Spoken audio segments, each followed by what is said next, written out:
Hey everybody, welcome to Lore Friday. I am your host, DM Galabond. In Lore Friday, we take a look at a published adventure from D&D, usually from 5th edition, and we examine what makes it a fun adventure, what works well, maybe some of the things that don't work well, and then we talk about how you can pull this adventure out of its original setting and recast it into your own homebrew campaign to use it for your unique game in your unique game world. All right, so let's get on with the show.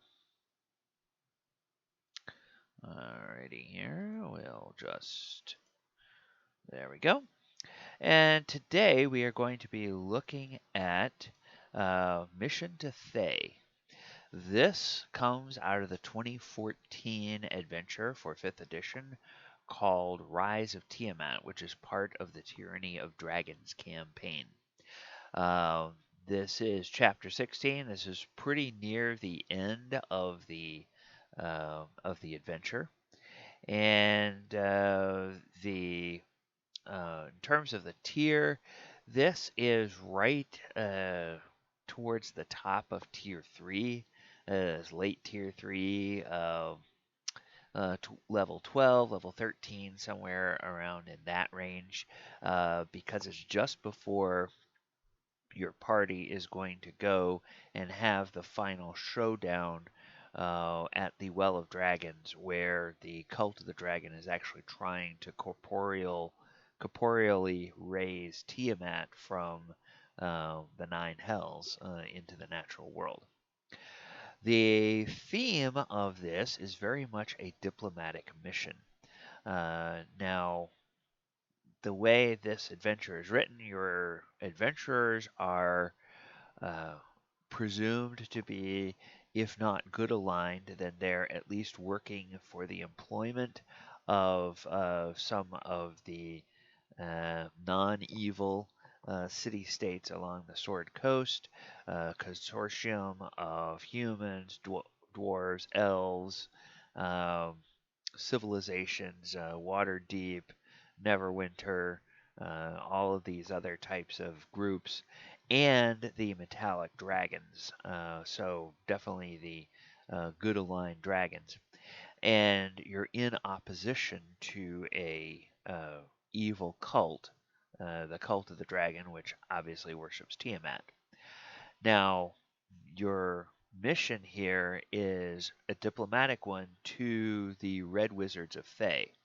Now, for those who aren't familiar with Forgotten Realms lore, Thay is a society that is ruled by a lich, and most of the most powerful members of this society are actually undead. So it's not exactly a good aligned, city state. The thing is, out of right now, Faye and the forces that have employed the party have a common enemy in the Cult of the Dragon, because there is a splinter cell from Faye that wants to overthrow the current leader. So this is Zaz-Tam, is the Lich Lord of Thay, and this splinter cell has allied themselves with the Cult of the Dragon and is going to be participating in some of the rituals that will allow the cult to actually bring Tiamat out of the Nine Hells and into the natural world. So Thay obviously doesn't want that to succeed, because ostensibly those wizards in that splinter cell would suddenly gain an ally in Tiamat, who could then turn her wrath against Thay, and that would be bad for them. That would be bad for the current regime. So it makes sense in an expedient survival sense for them to ally with the good aligned city-states of the Sword Coast. Now, normally they're separated by geography so far as like 2,500 miles between one and the other that um, they normally don't interact at all. So, an alliance is not really going against any kind of ongoing hostilities, but whenever the Red Wizards of Thay meddle in things, it's usually um, not to the best interest of the city-states on the Sword Coast. So this is where the party comes in to this particular thing.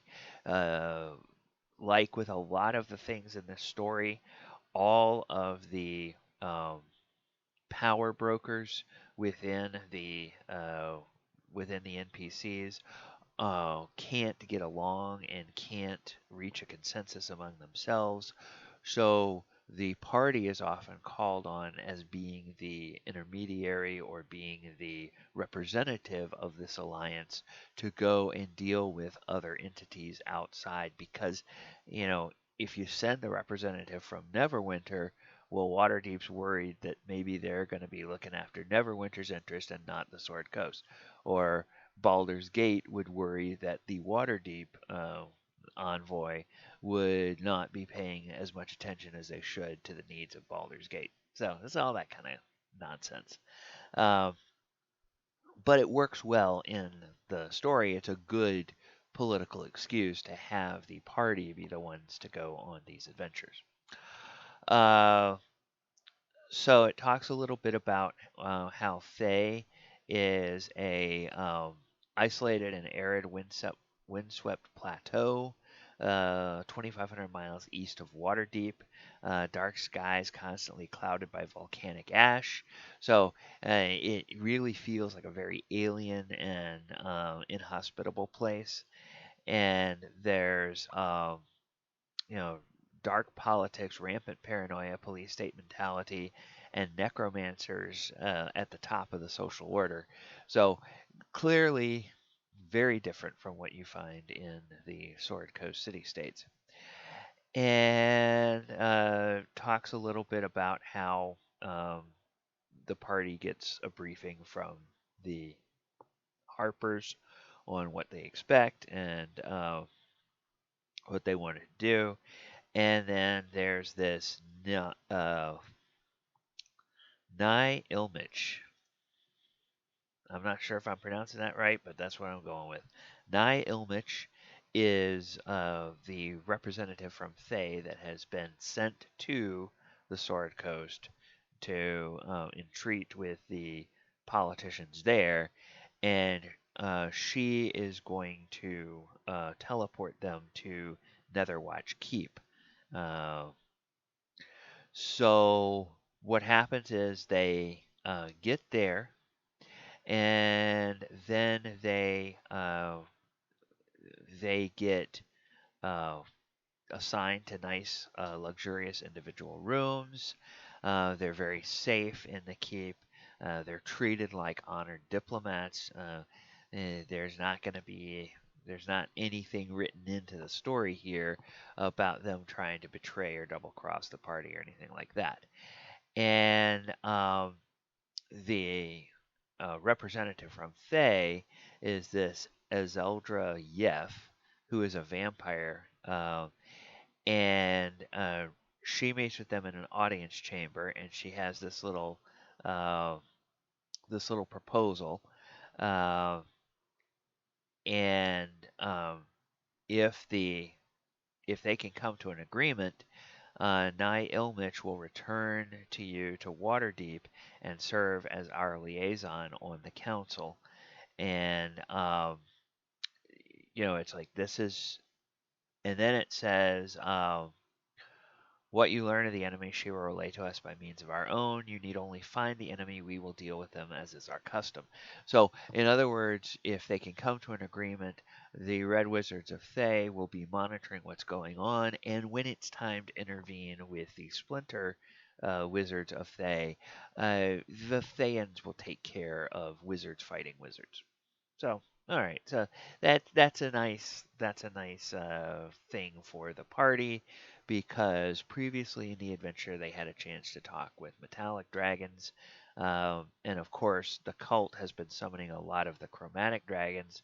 So now there's a force of metallic dragons to deal with the chromatic dragons, so that the party really only has to fight the cultists and not worry about all these other allies that the cultists have assembled, both humanoid and non-humanoid.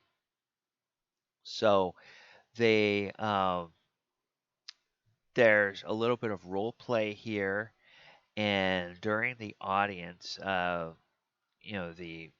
there's questions asked by the host, and the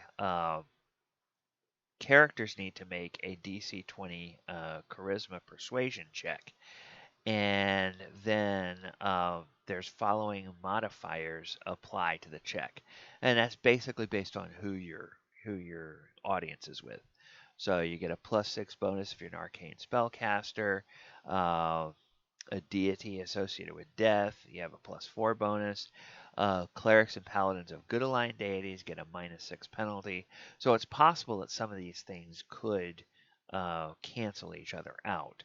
Like if you have a multi-class cleric who also has some wizard spells, well, they would get the +6 arcane bonus and then the -6 cleric penalty if they follow a good god. And then others can, of course, uh,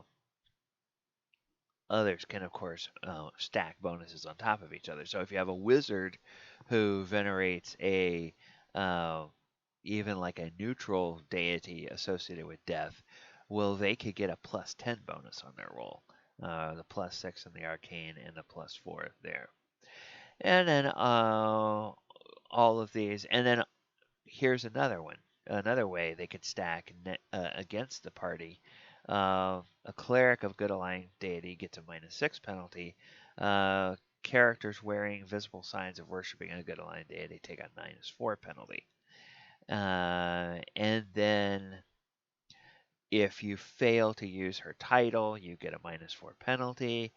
And if you lie to her, you get a -8 penalty, unless the character succeeds on a deception check of DC 18 for each lie they tell. So there's, you have to figure out who succeeds and who fails, and then because that comes into play a little bit later. At the end of the audience, they have a sumptuous evening meal. And they make a point in here of saying that even though all the servants are undead, including like all the cooks and the servers of the meal, the food is absolutely delicious, and nothing is, there's nothing wrong with the food. They're not trying to poison people or anything like that. So during the night, what happens is there's a version of the dream spell cast and crafted by Red Wizard's illusionists, and each character is confronted by in a vision by a pale red wizard who says, "We have further questions for you." And then it says, "Elves and other creatures that don't sleep are not subject to this effect." So they must make a DC Wisdom save with disadvantage, uh, and they remember vague, disturbing dreams that they pass, but no other effects. But if they fail, they have a nightmare, and the uh, in the nightmare they are subjected to torture by a dozen red wizards, and their question about why they came to Thay, about the plot of the Cult of the Dragon, Rathmodar, who is the leader of the Splinter Cell of the Red Wizards, and their own past lives, their attitudes against Thay, or their attitude toward Thay, and anything else the DM wants to throw in there. So every answer is accompanied by a DC 15 charisma check, and if they're trying to, or a persuasion check, DC 15, if they're trying to answer truthfully, or a DC 15 deception check if the response is even partially false. And if they succeeded on the charisma check, they get advantage on these checks. And on each failed check, a character suffers excruciating pain as they shout out a tally of their failed answers. And refusing to answer is treated the same as failing the check. So they they wind up. Then there's other things like if you try to fight against it, it it just makes you incapacitated, and it has a penalty to other checks and so on and so forth. And then the nightmare ends when the character answers 5 questions successfully or 8 questions in total. Um, and then after the last question is answered successfully, the character sleeps fitfully the rest of the night. If it wasn't successful, they wake up screaming and drenched in sweat. Blood stains the sheets, though the character has no visible wounds. The character takes 3d6 psychic damage and does not gain the benefit of a long rest. So that's yeah, that's pretty bad. And then the outcome, there's a sumptuous breakfast, and they're treated again, once again, um, like uh, honored ambassadors. And the you have a tally of how many people in the party answered 5 questions successfully during the dream. If that number accounts for more than half, uh, they inform the characters Red Wizards have agreed to aid the factions of the Sword Coast, and that Nye Ilmich will accompany them as Thay's ambassador to the council. If the uh, if the tally is half the party or fewer, they state that they thank them for their information, but Thay's attention is commanded by matters of its own borders, and the Red Wizards cannot help in the coming fight. So it's a lot hinges on what happens, not necessarily in the first audience, but in the dreams. So if the questions in the dreams are answered successfully by the party, and those checks go well, they get help. If they don't go well, they don't get the help from they. And then in the final chapter, when there's the showdown uh, against the cult of the dragon, as they're trying to do the ritual to bring Tiamat into the natural world, uh, there's there's a there's some benefits there. And then in addition, if it's successful, in addition, hidden in a backpack or pocket, each character finds a human finger bone tied to a loop of dried gut. And each one acts as a scroll of protection against undead that is activated and spent by snapping it in half. And then, depending on where the party is and whether they need more levels before they face down the cult and Tiamat, you can give them a level gain at the end of the chapter. Because this adventure is pretty much written on the. I mean, it can obviously be done through the straight experience point rule, but it's usually done at the milestone rule, where at the end of this story or at the end of this part, you get a level. At the end of this part, you get a level, so on and so forth. So that is the story as written. Now, the it's a little bit unusual in some of the adventures that we look at because there's not any combat encounters per se. The only encounters are really those answering those questions, and but but it makes a nice thing for a party if you have a group of strong role players, or even if you have a group that you're trying to get to do more role play. And that, I think, is one of the things I really like about the structure of this particular campaign. And as we talk about how to pull it out, or sorry, not this campaign, this adventure. If we talk about how to pull it out of its existing campaign and plug it into your game world, well, you can obviously bring a scenario like this into just about any level. I mean, you could have in your tier 1 arc where something is going on and you need to pull two or three different uh, traditionally uh, maybe adversaries together in an alliance, and the party is the one that has to get that done.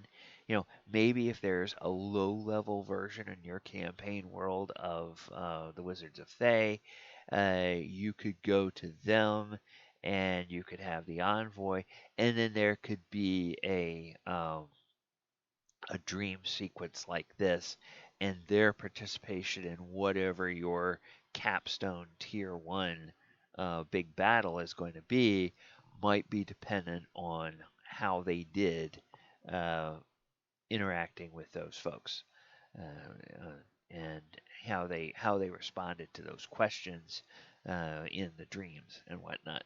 So you can really uh, you can really take that out and plug it into another campaign pretty easily. All it takes is just making sure you adjust the level, because you know there's only one situation in which they suffer damage, and that is, it's 3d6 damage for very high level characters. Now, obviously, if you're dealing with tier 1 characters, you probably don't want to make it 3d6 damage. Make it maybe 1d6 psychic damage for second or third level characters. That's not going to kill them, and in most cases, it's not even going to take them down to half hit points. It'll just be, it's kind of an inconvenience, and just like the inconvenience here, you don't get the benefits of a long rest. Well, if there's teleportation going on and you're sending people around, or even in another campaign world, maybe it's not 2,500 miles away, maybe it's the next village over. uh, you so you don't have to teleport around. uh, you're you can get an extra day's rest somewhere in there and not really mess your party up too bad, unless you're just that kind of DM and you want to have half your party without the benefit of a long rest, and then throw a combat encounter at them during the travel montage uh, immediately following that failed long rest. So it's always fun, and sometimes parties bring that on themselves by what they do or what they say around the table. So, uh, it's I think all of us as DMs, we from time to time are like, yeah, okay, I'm just gonna throw something else at these guys because they're getting on my nerves a little bit. All right. Well, that is pretty much going to do it for this week. Uh, Oh, yeah, let's see. Da, da, da, da, da, da, da, da. Talked about favorite elements, homebrew adaptions, use with other editions. I usually try to talk about use with other editions, and this is kind of a generic thing. You can pull this out and use it with any other edition because you're not really fighting any stat blocks. Yeah, there's a couple of name spells. Hey, you can find something in there. And they even say in here that the dream spell being used by the Red Wizards of Thay is not specifically the dream spell that's in the player's handbook. So you as DM have license to go, "Oh, okay, yeah, this spell is kind of close to what they do, but this organization or this city or this group of wizards has tweaked it a bit to their own purposes, and this is what they're casting on you. In case the party wants to do like Arcana checks or knowledge checks or whatever it is in the particular edition of the game you're playing. All right. Well, like I said, that is going to do it for this week. Um, I have been DM Galabond, and this has been Lore Friday. If you like what we do here on this channel, please go ahead and subscribe. Uh, Hit the subscribe button down below, ring the bell so that you will get notified when new content posts to the channel, and leave some comments. Are there particular adventures you'd like to have me go through and talk about not only the good and bad elements of it, but how you might take it apart and pull it out of context and use it in your own game? Uh, this is one that has that's kind of very easy to play around with because it's very generic and very general in terms of its structure. It's got some specific points related to this campaign, but you can adapt those for your own use. All right. Oh, and one more thing. If you are watching this tonight on the 24th, 2020, tomorrow I will be actually running I will be running a D&D game for an online convention called COVIDCon 2020.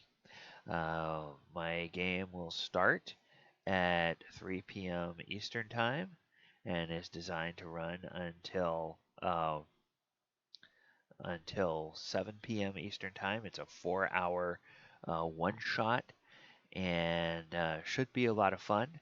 So there's a link where you can go and watch it on Twitch, and there's also a link where you can sign up to play in the game if there are spots available. All right. Thank you again, everybody. I hope you have a wonderful weekend, and we will talk to you later. And good night, everybody.